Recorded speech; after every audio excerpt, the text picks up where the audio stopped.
गुरु जी का शुक्राना कि आज फिर से मेरे को मौका मिल रहा है सत्संग करने का।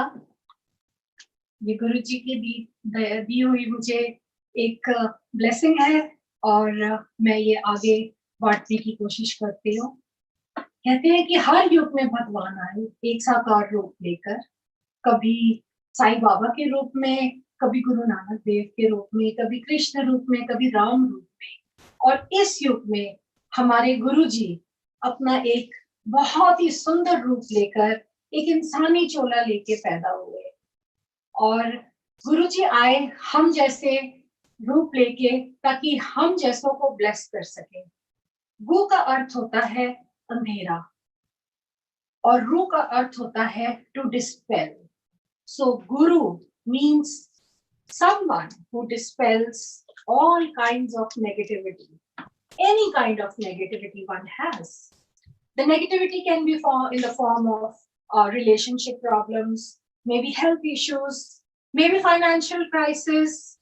But सिर्फ गुरु जी को पता है कि हम किस चीज को एनकाउंटर करने वाले हैं। हमें लगता है कि शायद हमें फाइनेंशियल क्राइसिस है, लेकिन गुरु जी को पता है कि अगला क्षण हमारी जिंदगी ले सकता है। तभी गुरु जी कहते थे कि तुसी अपनी साइंस, अपना सब कुछ, अपना दिमाग उत्थे छड़ के आओ जिथे की जुतियां छड़ते हो, क्योंकि मैं देख सकता दीवार तक, तुसी देख सकते हो दीवार तक और मैं देख सकता दीवार के पीछे। मेरा नाम मीरा जौहर है और गुरुजी मुझे प्यार से जौहर आंटी बोलते थे। और वाकई में मैं उस वेला को कुर्बान जाऊं जब गुरुजी ने मुझे अपने द्वार बुलाया। मैं बहुत ही सिंपल सी फैमिली को बिलोंग करती हूँ जो कि सिंपल लिविंग हाई थिंकिंग में बिलीव करते थे।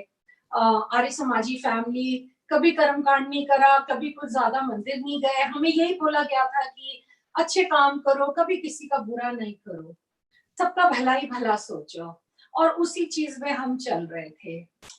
हम मेरे को यहाँ पर अमेरिका में मोर देन 25 इयर्स हो गए, लेकिन in between I was blessed with twin boys और बच्चियों के साथ मुझे यहाँ पर रहना बहुत मुश्किल हो रहा था।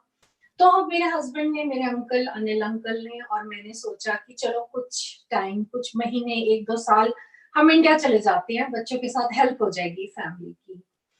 एंड जब हम इंडिया पहुंचे उसके थोड़े टाइम के बाद मेरे को हेल्थ इश्यूज होने लग गए और वो हेल्थ इश्यूज इतने ज्यादा थे कि मैं घर का रूटीन वर्क भी नहीं कर पाती थी। और सबसे बड़ी प्रॉब्लम थी मेरे triglycerides. Anybody who has triglycerides above 200, it's not healthy. They should definitely be less than 200. और मेरे triglycerides, for some reason, they went up to 800. और उसकी वजह से मुझे high diabetes at such a young age and high blood pressure हो गया। Spondylitis इतना ज्यादा कि मेरा लेफ्ट शोल्डर पूरा फ्रीज हो गया, मैं पीछे हाथ भी नहीं कर सकती थी। और एक एक बहुत ही डिप्रेसिंग सी एटमॉस्फेयर हो गया था घर में, क्योंकि मेरे को एक ब्रेन ट्यूमर की भी प्रॉब्लम थी छोटी सी, और डॉक्टर्स का कहना था because of high triglycerides the tumour can burst. And मुझे ऐसे लगता था कि मैं पल पल, एक एक दिन मौत की तरफ जा रही हूँ। और मैं बहुत जिम करती थी, दवाइयां खाती थी, घर में बहुत सारे डॉक्टर्स हैं, जो जैसे बोलता था करती थी। लेकिन 3-3.5 साल से मैं इन बीमारियों से स्ट्रगल कर रही थी। बट देखने में I used to look very healthy, क्योंकि ये इंटरनल प्रॉब्लम्स थी मुझे, जो मैंने किसी के साथ डिस्कस भी नहीं करी besides couple of people in the family. तो एक दिन मैंने अपने हस्बैंड को बोला कि बच्चे इतने छोटे हैं, लोगों के यहाँ पे कुल गुरु होते हैं, कोई होता है जो उनको गाइड करता है, या कई बार सुना है कि कुछ स्टोन डाल लो, एस्ट्रोलॉजिस्ट के पास चले जाएं तो कुछ इम्प्रूवमेंट हो सकती है। हमें तो पता भी नहीं कहाँ जाना है। और बस इतना कहा और मैं चुप हो गई, शायद भूल भी गई। लेकिन मुझे लगता है कि गुरु जी ने मेरी ये बात सुन ली, मेरे मन की बात सुन ली। और इस बात को कहने के तकरीबन 4 या 5 महीने के बाद हमारे एक पहचान वाले अंकल आंटी है, भाटिया अंकल आंटी, जो डीएलएफ गुड़गांव में रहते हैं। तो उन्होंने बताया कि हमारे एक गुरुजी हैं, तो आज आप हमारे साथ चलना। तो मैं टोटल डिनायल में चली गई, क्योंकि मैं कहीं नहीं जाना चाहती थी। एंड मैंने अपने अंकल को बोला, ना पापा मैं नहीं जाती, वैसे भी पता नहीं कैसा एटमॉस्फेयर होएगा, उनके गुरुजी हैं उनको ही जाने दो, मुझे नहीं जाना है ऐसी जगह पे। बट बुलावा इतना स्ट्रांग था कि अंकल आंटी ने बोला नहीं, आपने आना ही है आज, गुरुजी ने हमको बोला है नवी संगत लेके आओ, तो तुसी चलना ही हैगा। अंकल आंटी को बिल्कुल नहीं आइडिया था कि I was undergoing so much health issues, but उनको नई संगत का हुक्म था, तो उन्होंने मेरे को हुक्म दिया, जिसको कहते हैं कि चलना ही है। और हमें रास्ते में समझाया कि कैसे लंगर मिलेगा, और एम्पायर स्टेट तब गुरुजी बैठते थे। और जब हम दिल्ली टू गुड़गांव आते थे, कि because we used to live in DLF, तो मेरे को कई बार आते जाते एम्पायर स्टेट के आसपास रात को हम आते थे, तो हमें हाई सिक्योरिटी की बत्तियों वाली गाड़ी दिखती थी, और मूवमेंट दिखती थी पॉलिटिकल। तो हमें लगता था शायद यहाँ पर कोई नाइट क्लब है जहाँ पर लोग 2-2 3-3 बजे तक रुकते हैं। और मेरा भी मन करता था, लेकिन हम मजबूर थे, बच्चे छोटे थे और हेल्थ इश्यूज थे। तो वहीं पर हमारी कार रुकी, और हम दोनों के मुंह से निकला, अरे ये तो वही जगह है जहाँ हम वो मूवमेंट देखते थे। एनीवे, जैसे ही हम कार से उतरे, अभी हम वॉक डाउन ही कर रहे थे, तो हमें एक अजीब सी बड़ी सुंदर महक अपने आप से आने लग गई। Guruji was welcoming us, we had no idea about this. और जैसे ही हम अंदर गए एम्पायर स्टेट में, सुंदर से चोले में गुरुजी, आप इमेजिन करिए, बैठे हुए हैं। इतनी सुंदर सामने संगत, हर संगत ऐसे लग रहा था एक रूहानी संगत है। और वो भी सारे high profile people, like big TV anchors, celebrities, politicians, film stars, और I was little uneasy and misfit, क्योंकि मैंने कहा कि अगर यहाँ पर भगवान का द्वार है, तो फिर इतने बड़े बड़े दिग्गज लोग क्यों बैठे हैं यहाँ पर, हम जैसे लोग थोड़े कम है। और मैं कैसे मान लूं ये जो गुरुजी सामने बैठे हैं हमारी तरह दिखने वाले, ये भगवान शिव का रूप है। So there were so many questions in my mind and in my uncle's mind, but मैं ज्यादा तेज दिमाग लगा रही थी शायद। Anyway, शब्द इतने अच्छे थे कि जैसे कि मंत्र मुग्ध हो जाता है कोई। हम आज भी सत्संग करते हैं तो इतने सुंदर शब्द लगते हैं। आप इमेजिन कर सकते हैं कि उस टाइम जब गुरुजी फिजिकली गद्दी पे बैठे हैं, तो क्या ऑरा होगा उस जगह का। तो लंगर की बारी आई। लंगर की बारी आई तो हमें बताया गया था कि 4 लोगों को लंगर मिलेगा। तो मैंने सोचा था मेरे अंकल और मैं इकट्ठे बैठ जाएंगे, ये हमारी प्लानिंग थी। और मैं अपना लंगर अंकल को दे दूंगी, बिकॉज मेरे को वो सब चीजें मना थी खानी। मीठा लड्डू, घी से भरी हुई रोटियां, बिकॉज मेरे ट्राइग्लिसराइड्स इतने ज्यादा थे और शुगर हाई थी। लेकिन गुरुजी की प्लानिंग कुछ और थी, और गुरुजी ने कैसे लाइन में हमें आगे पीछे करा हमें नहीं पता। एंड इनकी थाली किसी और के साथ आई और मेरी थाली किसी और के साथ आई। और मैंने आई मैं जान के निबल आस्ते आस्ते करने लग गई, like I was trying to cheat कि मैं ज्यादा ना खाऊं, जब मैं इतना आस्ते खाऊंगी तो बाकी के लोग तीनों खा लेंगे। लेकिन मेरे सामने वाली आंटी बहुत ही कोई ओल्ड संगत थी, तो वो अपने हैंड्स क्रॉस करके बैठ गई, कह रही ये तो आप ही का लंगर है, आप ही ने खाना है। मैंने कहा देखिए, मैं फर्स्ट टाइम आई हूँ और मेरे को ये सब चीजें खानी मना है। तो कहते हैं कोई बात नहीं, आप खा लीजिए, आप आराम से खा लीजिए। मतलब मेरे को जवाब ही नहीं दिया कि नहीं खाना तुम्हें, हम वेट कर रहे हैं, कहती है। तो आई हैड नो ऑप्शन, और मेरे को पूरा लंगर खाना पड़ा। मुझे यही लगा कि आज मुझे अपनी शुगर की दवाइयाँ और बाकी चीजें ज्यादा खानी पड़ेंगी, और वो प्रैक्टिकल माइंड, साइंटिफिक माइंड मेरा चलता गया। आगे का जब समय आया, तो मैंने पूरी कोशिश करी कि मैं गुरुजी की आंख से आंख ना मिलाऊं, क्योंकि मुझे लगा कि डेफिनेटली इस जगह में कुछ है, may be somebody will hypnotize me or something, so just escape the situation। और फिर हम आगे के टाइम आगे पीछे हो गए किसी वजह से, और मैंने अपने अंकल को भी समझा दिया, बात नहीं करना चाह रहा। तो मैं बड़ी हैरान हो गई कि गुरुजी जिस आसन पे बैठे थे उनके राइट पे मेरे अंकल बैठ गए जाके। गुरुजी ने मेरे अंकल को बोला ऐथे बैठ जा। और जब मेरी बारी आई तो मैं कोशिश कर रही थी गुरुजी को ना देखने की, तो गुरुजी ने मेरे माइंड को और मेरे दिल को रीड कर लिया और बहुत ही प्यारी सी मुस्कान के साथ ठाका मार के मुझे पंजाबी जिसे कहते हैं मेरे को बोल दें लंगर खादा आया कर ते ऐश कर। मैंने कहा अच्छा जी। और मेरे अंकल से उन्होंने थोड़ी सी बातें करी कुछ प्रोफेशनल और मैंने अंकल को अपने बोला चलो चलो चलो। बाहर निकले तो हमें कई लोगों ने बोला कि अरे गुरुजी तो कितने कितने साल हो जाते हैं किसी से बात नहीं करते, आप तो फर्स्ट टाइमर हो, आपको तो गुरुजी ने ऐश करो बोला है। मैंने बिल्कुल भी इम्पोर्टेंस नहीं दी उस बात को क्योंकि मेरा डिफरेंट टाइप का बेंट ऑफ माइंड था शायद, और मैंने एक्सेप्ट नहीं करा था गुरुजी की विजडम को। और हम 2 हफ्ते बिल्कुल नहीं गए। रात को मेरा पेट बहुत दर्द हुआ, इतना दर्द हुआ और मैं काफ़ी कुछ मैंने एज़्यूम कर लिया कि सुबह शायद मुझे हॉस्पिटलाइज़ होना पड़ेगा, एक्सेट्रा, एक्सेट्रा। रात को 2 बजे मुझे नींद आई और जब मैं रात को 2 बजे सोई और सुबह उठी, तो I woke up like a small baby. जैसे एक बच्चा होता है, ना सिर दर्द, ना ना कोई टेंशन, और मुझे ऐसे लगा जैसे मेरी बॉडी में से किसी ने कोई लाइक अ स्पाइडर वेब जैसे होता है किसी ने काट दिया है, कोई जाल, कोई बंधन जो मुझे मुझे सिर दर्द देता था, जो मेरी बॉडी में एक्स होती थी, वो सारा ठीक हो गया। But still I could not correlate कि ये कल के लंगर से होता है। विश्वास नहीं था और शायद भरोसा भी नहीं था अपने पे कि इस जन्म में हमको भगवान मिलेंगे, क्योंकि हम सब ने भगवानों को फोटो में और पिक्चर्स में डिफरेंट तरीके से अज्यूम करा होता है। तो तकरीबन 2 हफ्ते मैं नहीं गई और 2 हफ्ते के बाद मुझे वही आंटी मिली। तो मुझे आंटी कहती हैं तू 2 हफ्ते से गुरुजी पास नहीं आई।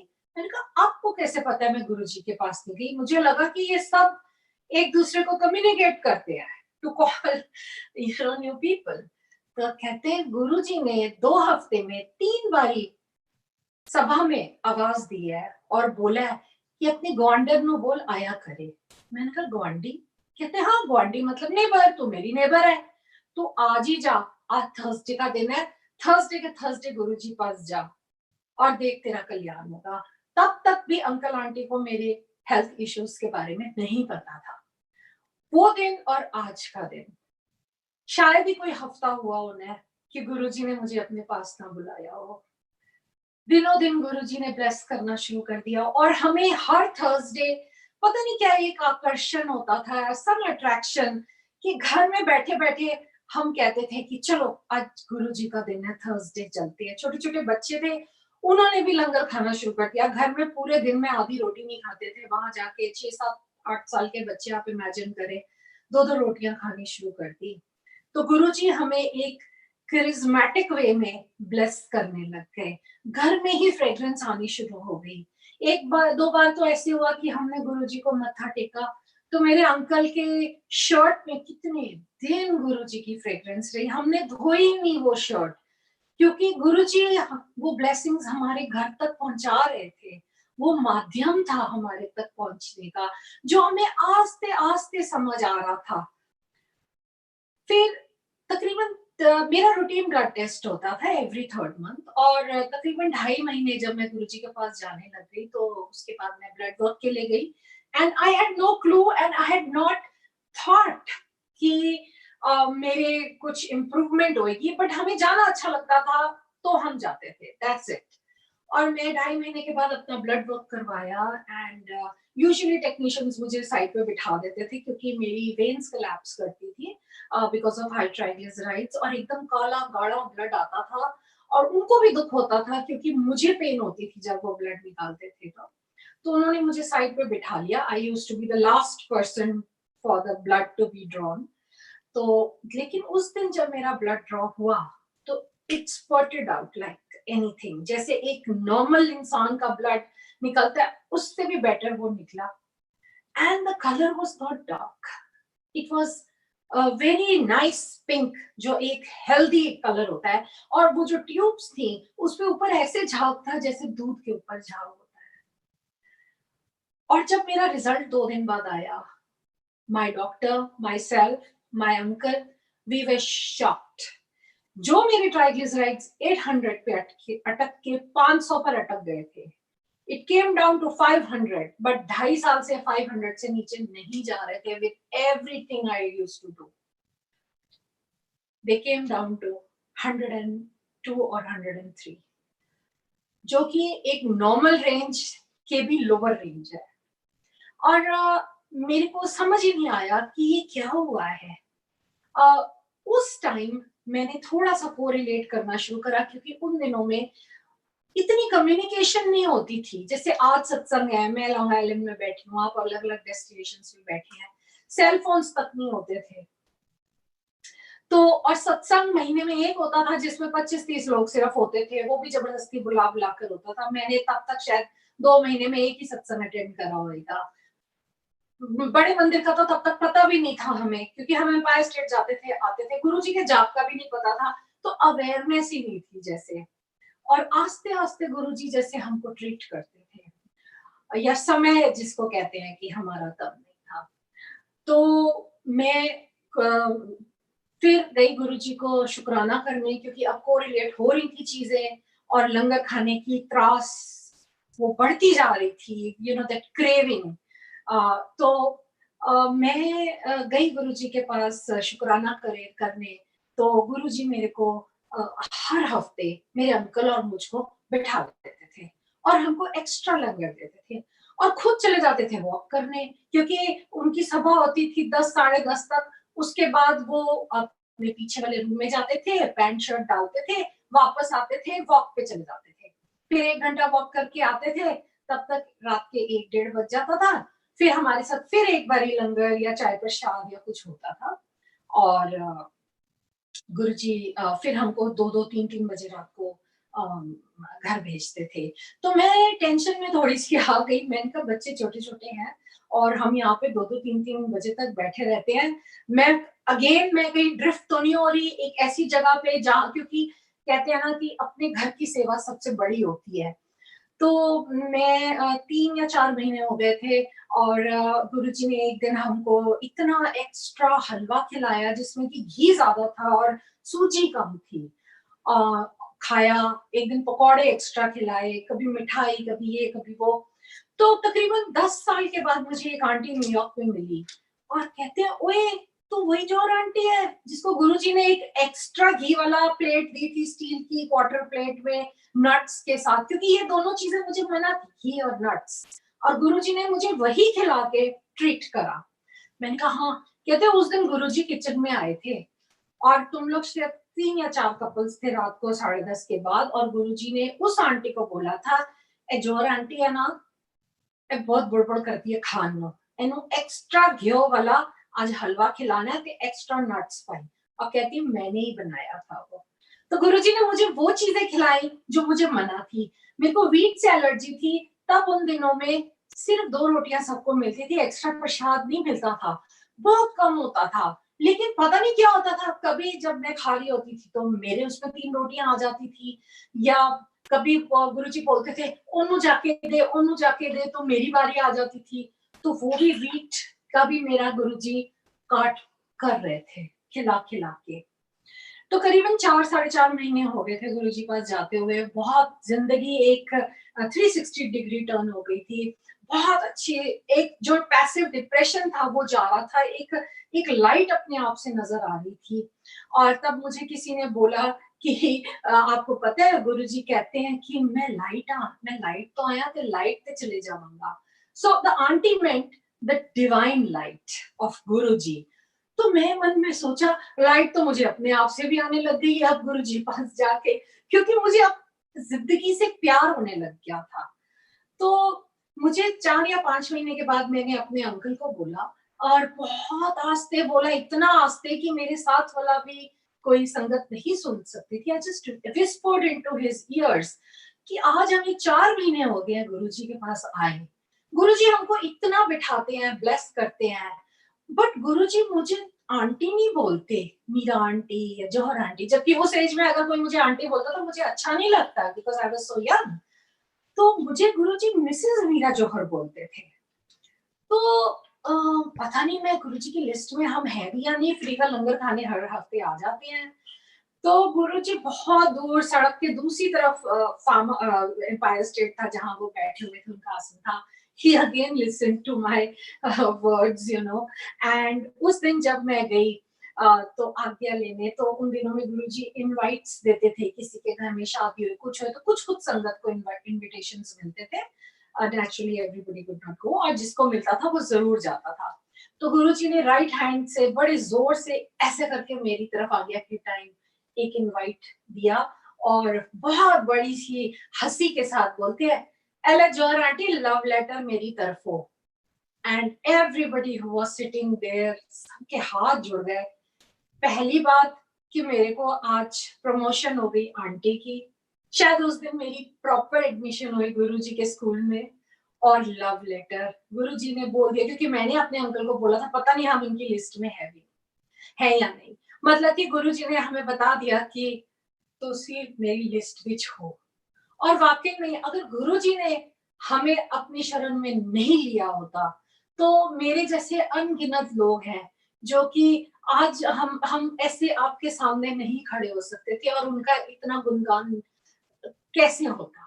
तो गुरुजी का शुक्राना जो उन्होंने हमें इतना ब्लेस किया।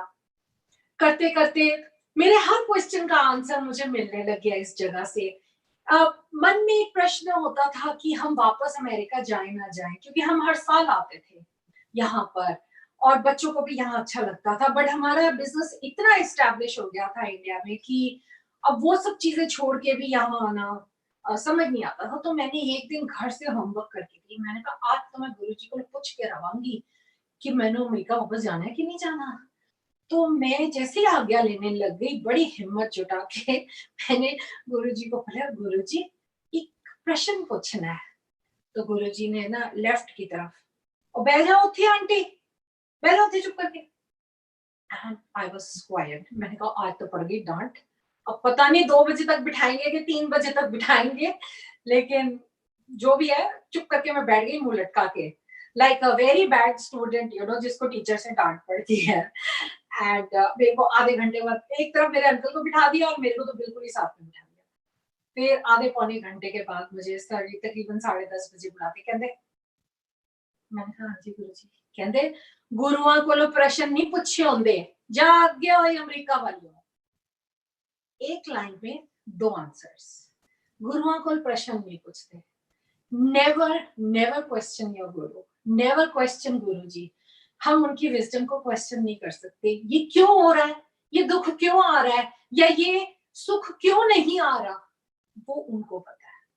और दूसरी बात, मुझे बोल दिया अमेरिका वाला, यानी कि तूने अमेरिका जाना है, समय उनको पता है कि हमने कब जाना है। मेरे बिना पूछे उन्होंने मुझे जवाब दे दिया। इसके बाद एक दिन गुरुजी ने एक सभा में, उस सभा में उनके दरबार में मैं उस दिन नहीं थी, शायद मेरा दिन नहीं था, क्योंकि मैंने अपने आप ही, हमें पता चला था पुरानी संगत से कि अगर बार बार जाओ तो गुरुजी बाहर कर देते हैं, कहते हैं 6 महीने ना आना। हम चाहते थे कि हम हर हफ्ते जाएं, भले हम हफ्ते में एक ही दिन जाएं। तो हमने अपने आप ही मन में थर्सडे, आज का दिन भी थर्सडे है, कि हमने डिसाइड कर लिया कि मेरे अंकल और मैंने कि हम थर्सडे के थर्सडे जाएंगे। तो एक दिन गुरुजी ने भरी सभा में बोला, वो जोहर आंटी है ना, बिल्कुल झली आंटी है, ओनू कुछ नहीं पता ओदे नाल की होने वाला सीगा, ओनू जाके दस देना, ओनू मैं जीवन दान दिता है, ते मैं ओनू नहीं, चारों नु जीवन दान दिता है। गुरुजी का लाखों करोड़ों शुक्राना। मेरे को वाकई में गुरुजी ने एक बार नहीं अनगिनत बार जीवन दान दिया। ये उन्हीं की ब्लेसिंग है जो मैं आज खड़ी हूँ, नहीं तो डॉक्टर्स ने तो हाथ खड़े कर दिए थे। मेरे डॉक्टर्स के पास आज भी कई चीजों का जवाब नहीं है। Why things are happening with me and still I'm fine. About 1.5 years back, मेरे को कैंसर का शक हुआ, मेरा ऑपरेशन हुआ, मेरे लम्प्स निकले, but I was not given any chemo. मेरी और भी कुछ हार्मोनल प्रॉब्लम्स हैं, but I am fit and fine. ये सिर्फ गुरुजी कर रहे हैं अपने लंगर, और अपनी ब्लेसिंग्स के थ्रू। एक दिन गुरुजी ने हमें बहुत रात को बिठाया अगेन, और एंड में बोलते हैं कि हम 4 या 5 कपल्स थे और हम सबको बोला कि हमें ना ਤੁਹਾਨੂੰ ਇੱਕ ਇੱਕ ਮਿਠਾਈ ਦਾ ਡੱਬਾ ਦੇਵਾਂਗਾ ਤੇ घर जाके तुसी सिर्फ घर वालियां ने खाना हैगा, तो चारों ने खाना है। उनका मतलब था कोई घर में मेड्स है, कोई मेहमान है, वो नहीं। वो दिव्य प्रसाद था। तो गुरुजी एक एक डब्बा दे रहे थे सबको। तो जैसे ही मेरी turn I, he thought something, उनके जहन में कुछ बात आई, और जो ऑर्डर में मेरा हमारे डब्बा आना था उन्होंने वो नहीं दिया मुझे, उन्होंने उसके नीचे वाला दिया। आज उस चीज की मैं डिकोडिंग करती हूँ कि गुरुजी शायद ये बताना चाह रहे थे कि जो तेरी किस्मत में ग्रहण था, तेरी तेरी जो बीमारियों की जाल में तू फंसी हुई थी, उसका पार्ट मैंने किया और मैंने तेरे को बेटर मिठाई दी है। और वाकई में जो उन्होंने मिठाई दी थी वो बहुत मेरी फेवरेट मिठाई है।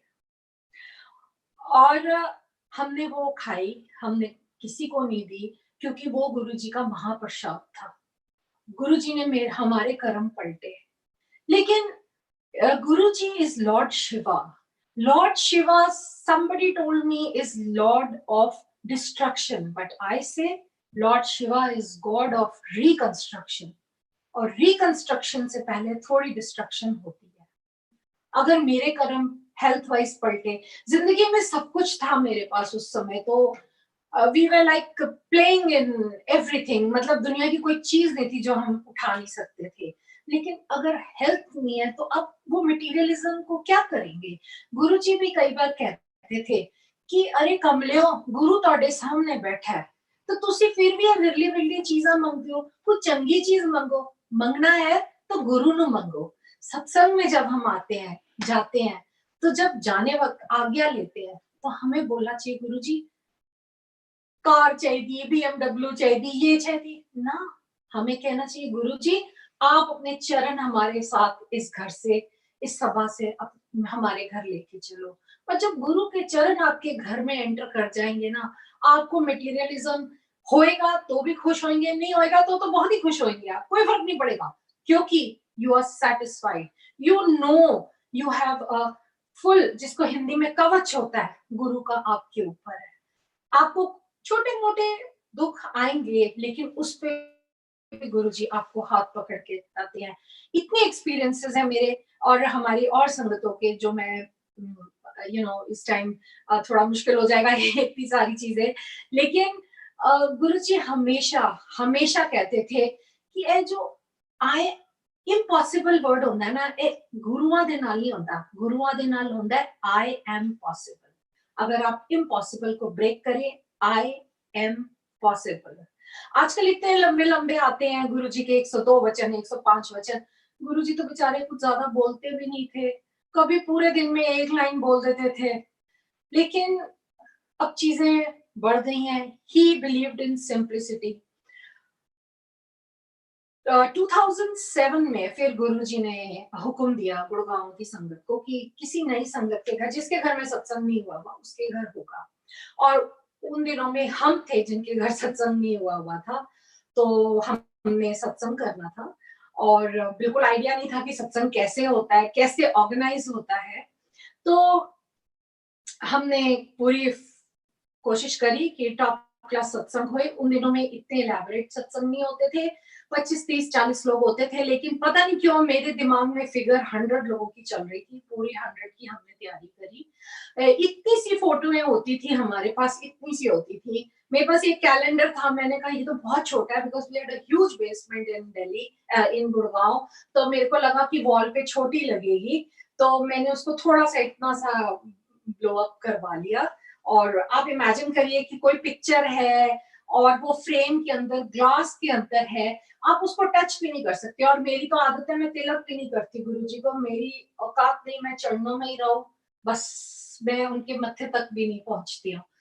तो हमने वो फोटो लगाई, तो तकरीबन 40 मिनट्स पहले सत्संग के कुछ 3-4 कपल्स जल्दी आ गए कि चलो जौहर आंटी के घर में फर्स्ट टाइम है, तो एनी लास्ट मिनट हेल्प। और उन्होंने मुझे ऊपर से बुलाया, कहते जौहर आंटी जल्दी आइए नीचे, आप देखो आपके घर में क्या हो रहा है। And we were shocked to see कि फ्रेम के अंदर ग्लास है, आप इमेजिन करिए, और उसमें से गुरु जी के मत्थे से twinkling like lights, twinkling lights, stars की तरह त्रिशूल बन रहा था। पूरा त्रिशूल गुरु जी के माथे पे ट्विंकलिंग लाइक लाइट्स। और एक छोटी फोटो थी इतनी सी, उसमें जैसे चौक का पाउडर होता है तो उससे ऐसे शिवलिंग शिवलिंग बन रहा था। तो गुरुजी वाज ट्राइंग टू इंडिकेट मी कि कष्ट है त्रिशूल, लेकिन तेरे नाल है, शिवलिंग तेरे नाल है, शिव भगवान तेरे नाल खुद चल रहा है, तू डरी नहीं, मेरा हाथ पकड़े रखी। और मैं उस दिन के बाद से बिल्कुल मत्था टेक दिया कि गुरुजी कष्ट है, मैं भी जानती हूँ, जीवन दान आपने दिया, अब जीवन की रक्षा भी आप करना। मैं कभी गुरुजी से नहीं मांगती कुछ, क्योंकि गुरुजी कहते थे मन्नो, मंगो नहीं। हम सानू नहीं पता कि ਅਸੀਂ ਕੀ ਮੰਗ ਰਹੇ ਹੋ, ਸਾਡੇ ਵਾਸਤੇ ਚੰਗਾ है या नहीं। 14 मई को हम मंदिर गए। मंडे के मंडे हम बड़े मंदिर की सफाई करने जाते थे, और हम वहां गए तो हमें किसी ने बोला गुरुजी आया हुआ है। हमने कहा अरे बड़े मंदिर में तो सिर्फ फंक्शंस में गुरुजी आते हैं। तो कहते नहीं, आए हुए हैं। हम वहां गए तो गुरुजी ने हम 5 कपल्स को अलग से बिठा लिया, और गुरुजी ने बोला कि एक जो एम्पायर स्टेट वाली आंटी है, मुझे आंटी को बोला, ए जौहर अंकल आंटी है, इन्हां दे घर 150 संगत आई सी। तो मेरे अंकल बोलते हैं नहीं गुरुजी 125 आए थे, क्योंकि ड्राइवर्स और सबकी प्लेट्स मिला के हमारे हिसाब से 125 थे। तो गुरुजी कहते ना 150 आई सी। तो मैंने फिर अपने अंकल को बोला अच्छा क्वाइट, यू नो अगर गुरुजी 150 कह रहे हैं तो मान लो 150 होगा। फिर गुरुजी कहते हैं कि मेरे को कि आंटी अपने घर का सत्संग सुना कि मैं तेरे घर की चमत्कार किया। तो जो 0.1% एक भ्रम था कि कहीं जो हमने फोटो में शिवलिंग और त्रिशूल देखा वो हमारे माइंड मतलब कि वो हुआ भी था मेरेकल या नहीं, तो गुरुजी ने वो भी क्लियर कर दिया कि नहीं, मैंने वो करा था। और जहाँ बाद में हमें पता चला कि गुरुजी की काउंटिंग हमारी काउंटिंग से हमेशा ज्यादा होती है, क्योंकि गुरुजी से कि जहां गुरुजी का सत्संग होता है वहां पर देवी देवता भी भोजन खाने आते हैं, वो लंगर खाने आते हैं जो हम इन्हीं हाथों से बनाते हैं। तो शायद उस दिन हमारे घर में गुरुजी ने 25 देवी देवता भेजे और हमें ब्लेस किया, हमें और सारी संगत को ब्लेस किया। इसी तरह 31 मई का दिन आया, और 31 मई का दिन वो ऐसा दिन है जो हम नहीं कभी लाइफ में सोचा था कि हमारे आएगा, क्योंकि हम सोचते थे कि हमारे ग्रैंड चिल्ड्रन तक गुरु जी के पास जाएंगे।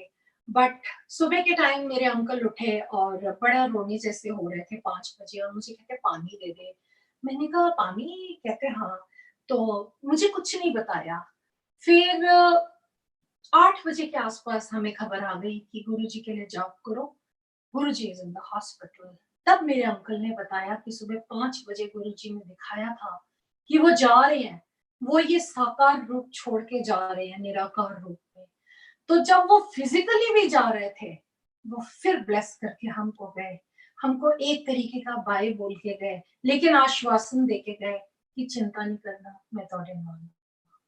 ऐसा गुरु, ऐसा कंप्लीट गुरु कहाँ मिलेंगे।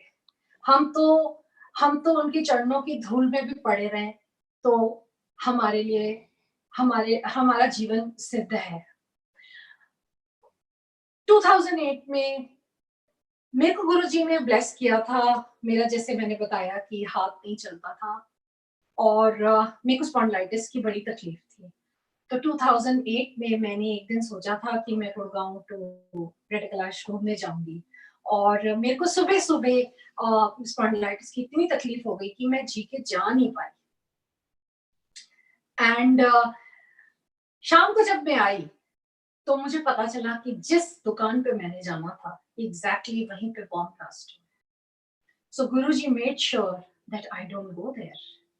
बट मुझे जब रात को भी मैंने टीवी लगाया तो मैं मन में ये एक ही बात सोच रही थी, मुझे दर्द क्यों है। मेरा ध्यान ही नहीं गया कि अरे वही तो बम ब्लास्ट हुआ था। 2 दिन बाद जब मंदिर गई, मंदिर से आ रहे थे हम, तो हमारी कार में कैलाश खेर का एक गाना बज पड़ा, टूटा टूटा एक परिंदा ऐसे टूटा, और उसमें एक लाइन थी, अल्लाह के बंदे हंस दे, दर्द भी तेरे काम आएगा। तब हमें समझ आया कि मुझे वो दर्द क्यों हुआ था। तो गुरुजी ने दर्द देके, ये दर्द देके वो दर्द बचाया, फिर से मुझे जीवन दान मिला। सत्संग इस तरह चलते रहे। 2010 में 9 में मैं अमेरिका वापस शिफ्ट हुई। कुछ घर में ऐसा हुआ कि मैं बहुत दुखी थी और मैं बहुत रो रही थी।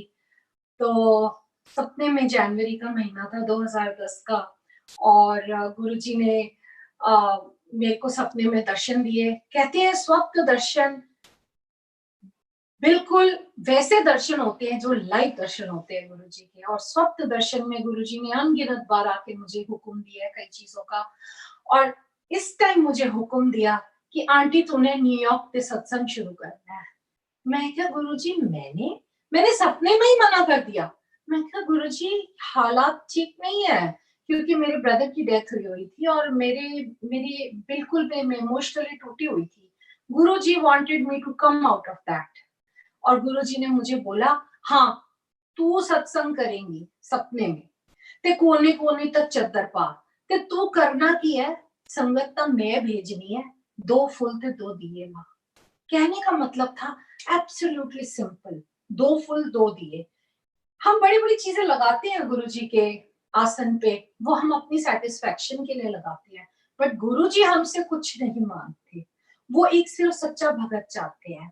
लेकिन हमें बहुत अच्छा लगता है, मैं खुद आसन बहुत अच्छी तरह डेकोरेट करती हूँ, क्योंकि हमें अच्छा लगता है, we want to welcome him. इस तरह न्यूयॉर्क में मंथली वंस अ मंथ सत्संग शुरू हो गया।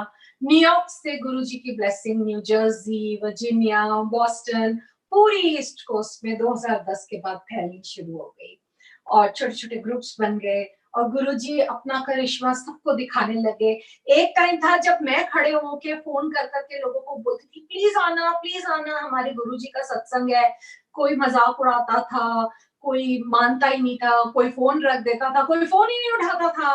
और आज वही लोग मुझे फोन करके बताते हैं, मीरा आंटी मेरे साथ ऐसे ऐसे करा गुरुजी ने, और मुझे इतना अच्छा लगता है कि जो पौधा, जो बीज मेरे से गुरुजी ने, मैं तो निमित्त हूँ, मेरी जगह गुरुजी किसी को भी चूज कर सकते थे, इस चीज का मुझे बिल्कुल घमंड नहीं है, लेकिन गुरुजी ने मुझे इस चीज के लिए चूज करा। ये उनकी ब्लेसिंग है, उनकी मेहर है मेरे पे और मेरे परिवार पे। मेरे छोटे छोटे बच्चों ने गुरुजी की सेवा करी, शायद उसका फल वो आगे तक भोगेंगे। और आज इतना पूरे अमेरिका, क्या मैं तो कहती हूँ पूरे ब्रह्मांड में गुरुजी का आज सब झूम झूम के गीत गा रहे हैं। पूरे वर्ल्ड में ऐसी ऐसी जगहों से सत्संग की आवाजें आती है, जो सिटीज एंड जो जगह हमने लाइफ में सुनी भी नहीं थी। गुरुजी कहते थे ना कि जब कोई मेरे को आंदा है तो मैं ओदी सब पुश्ता ब्लेस करदा। गुरुजी के शब्द, गुरुजी का लंगर और गुरुजी का सत्संग, ये तीनों माध्यम है गुरुजी के ब्लेस करने के। अभी हमने लास्ट ईयर नया घर लिया, तो मैं 7 नंबर ढूंढ रही थी, मुझे लगा गुरुजी का 7 नंबर होता है, लेकिन ultimately we landed up buying a house which was 3। And मैंने एक आंटी को बोला, मैंने कहा गुरुजी तो 7 बोलते थे, मैं गलत तो नहीं ले रही? तो कहते नहीं, 3 में तो ओम है और 3 में एक ओमकार है, तेरा तो घर बिल्कुल ही, तू कर दे कॉन्ट्रैक्ट साइन, तेरा तो घर बिल्कुल ही संपूर्ण है। फिर बाद में हमने देखा कि उस स्ट्रीट का नाम है, अगर मैं स्पेल करूं तो SEWARD। अगर आप फर्स्ट 4 लेटर्स देखें तो वो है सेवा, SEWARD, टूवर्ड्स, टूवर्ड्स सेवा। तो गुरुजी कह रहे हैं घर जरूर बदल रहे हैं तेरा, लेकिन तेरी सेवा कायम है। हर जगह से गुरुजी मैसेजेस देते हैं, पिक्चरों के गानों से, होर्डिंग से, नेम प्लेट से, कार की, हर क्षण हर पल गुरुजी हमारे अंग संग है। ये डिविनिटी हमारे अंदर है। गुरुजी इज इनसेपरेबल। हम बड़े बड़े लॉकेट्स, पेंडेंट्स, क्या क्या डालते हैं, लेकिन ये चीजें हैं, इंस्ट्रूमेंट्स हैं हमको ब्लेस करने के लिए, but Guru is inseparable for anyone. गुरु हम गुरुजी को गुरु कहते हैं, लेकिन आप में से सारे किसी ना किसी और चैनल से आए होंगे। कोई बाबा का भक्त होएगा, कोई गुरु नानक देव का होएगा, कोई कृष्ण भक्त होगा। गुरुजी कहते थे मेरा हेड ऑफिस है, ए ब्रांचेस है, जिसने इत्थे मत्था टेक लेता वो ब्लेसिंग्स वो सारे भगवाना नु चली गई। वो एक गाना है ना कि कभी राम बन के कभी श्याम बन के आना। अगर आपके घर में सत्संग है तो उसमें लास्ट की 2 लाइनें उस सिंगर ने ऐड करी थी, तुम गुरु जी के रूप में आना। भगवान को हम अरदास करते हैं, जिस भी भगवान को आप उस दिन बुला रहे हैं सत्संग वाले दिन, कि आप गुरु जी के रूप में आना। संगत साथ लेके, भोग हाथ लेके, संगत बढ़ाएं, संगत साथ लेकर आए, और भोग ये लंगर तो देवी देवता भी तरसते हैं खाने के लिए। तभी कहा जाता है कि एक कतरा भी इसका वेस्ट ना करें। अगर कोई आपके साथ आपके घर में आ रहा है जो अभी भी कन्विंस्ड नहीं है, तो शुरू में उन जितना वो चाहते हैं उतना ही दीजिए, ताकि वो वेस्ट ना होए। हर कतरा खा खा के मेरे जैसा इंसान आज ठीक हुआ है, पंजाबी में बोलते ना, वल होया आएगा। और मटेरियलिज्म से तो बिल्कुल दूर रहिए। सिंप्लिसिटी, गुरुजी गुरु वो भक्तों को बहुत ब्लेस करते हैं जो मन के भोले होते हैं। हमें मन का भोला होना है। वो कहते हैं ना कि तेरी रहमतों में कमी नहीं, मेरी एहतियात में ढील है। गुरु जी की रहमतों में, उनकी ब्लेसिंग्स में कमी नहीं है। हम एक मांगते हैं, वो हमें 10 मांगते हैं। मतलब जो हमें चाहिए, जैसे मेरे को सेहत चाहिए, किसी को बहुत फाइनेंशियल क्राइसिस है, तो वो उससे ज्यादा देते हैं हमेशा। बट हमारी एहतियात में ढील है। हम कई बार वो ब्लेसिंग्स लेके भी कहते हैं सो व्हाट, ये तो होना ही था, so what, it's not a coincidence. But Guruji के वर्ल्ड में गुरुजी खुद कहते थे देयर इज नो कोइंसिडेंस। ये गुरुजी, जब आप गुरुजी की दुनिया में एंटर कर जाते हैं या गुरुजी आपको अपनी दुनिया में ले लेते हैं, there is no coincidence. It's only his grace, his बख्शिश।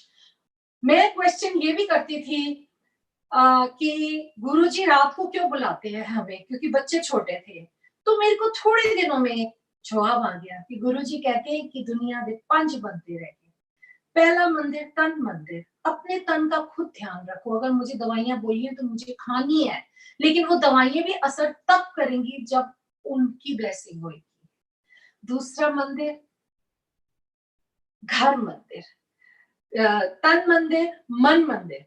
अपना मन को साफ रखिए। हो सकता है आपके सामने आपका दुश्मन बैठा हो या जिसको आप लाइक नहीं, लेकिन आज वो गुरु का भक्त है। आज वो वहां पे बैठा है, उस विसिनिटी में बैठा है, उस रूहानी दुनिया में बैठा है जहां गुरु जी इज द किंग। तो अपने मन में कुछ ना रखें। कमरा मंदिर, अपना स्पाउस, अपने स्पाउस के साथ, ये नहीं कि घर में झगड़ा करके और गुरु जी के पास आए, वो हमें नहीं करना। चौथा, आपका घर मंदिर, आपके इन-लॉज, आपके ब्रदर सिस्टर्स, आपके पेट्स तक की सेवा आप करें, उनका ध्यान रखें छोटी छोटी बात का। ते तद आओ पंजवा मंदिर, मेरे मंदिर, गुरु जी कहते थे। पंजवें मंदिर आओगे शाम में, ताकि तुम जो, क्योंकि हमें स्पिरिचुअली अपलिफ्ट करते हैं Guruji, but we have to live in this world, in this physical world. हमें जॉब भी करनी है, हमको काम भी करना है, हमको अपने कुकिंग भी करनी है, ड्राइव भी करना है। उन सब कामों के पीछे गुरुजी हैं हमारे, और वही हमारी गाड़ी खींच रहे हैं। तो इसलिए हमको गुरुजी शाम को बुलाते थे। वो अर्धनारीश्वर का रूप है, शिव जी है, महाशिव है, शिवों के शिव है। गुरुजी कहते थे कि कभी भी फसली बटेर ना बनो। मतलब जो बटेर होता है जब फसल कटती है तब आता है। हमें ऐसे नहीं करना। अगर हमें ब्लेसिंग मिल गई है तो we have to continue our blessing. Every blessing has an expiration, Guruji used to say. We don't have to expire our blessing. We have to keep going to Guruji. We have to keep doing the right work. और देखिए गुरुजी आगे आगे और पीछे पीछे हम, और हमारी अगली कितनी जनरेशंस को गुरुजी ब्लेस करेंगे। तो शुक्राना गुरुजी का आज का सत्संग सबके साथ शेयर करने का। आई होप ये सत्संग शायद किसी के लिए हो, मुझे नहीं पता, लेकिन अगर हुक्म आया है तो मेरा फर्ज था मैं सत्संग करूँ। हमारे यहाँ लॉन्ग आइलैंड में भी सत्संग होते हैं। आजकल वर्चुअल हो रहे हैं, वैसे हम वीकली सत्संग करते हैं। बिल्कुल जैसे आपके यहाँ आसन लगा, आरती, जाप, वेलकम, उसी तरह हम करते हैं। और आज भी गुरुजी वैसे ही लंगर ब्लेस करते हैं और संगतें भेजते हैं। हर सत्संग में कुछ ना कुछ मिरेकल होता है, हर सत्संग में कोई ना कोई मैसेज आता है और बस हर हफ्ते हम इसी तरह खींचे चले आते हैं। तो शुक्राना गुरुजी का, बहुत-बहुत शुक्राना आप सबका मेरा सत्संग सुनने का। Thank you Guruji. जय Guru ji aunty, thank you so much. बहुत आपने प्यारे अपने सत्संग शेयर करे and I am sure aunty इतने प्यारे प्यारे मैसेजेस थे किसी ना किसी संगत को जो भी जुड़ी हुई है, चाहे यहाँ पे या किसी भी मीडियम से, कहीं ना कहीं उन्हें जरूर मैसेज मिले होंगे। Thank you so much aunty. Thanks to Guruji, शुक्राना टू गुरुजी। शुक्राना गुरु जी का।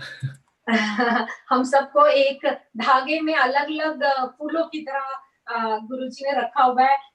मैं कई बार संगत में बोलती हूँ, we are assorted platter of cakes and pastries. सबकी अलग-अलग जय गुरु जी। प्रॉब्लम है।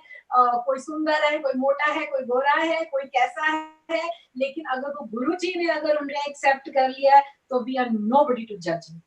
Thank you Guruji. जय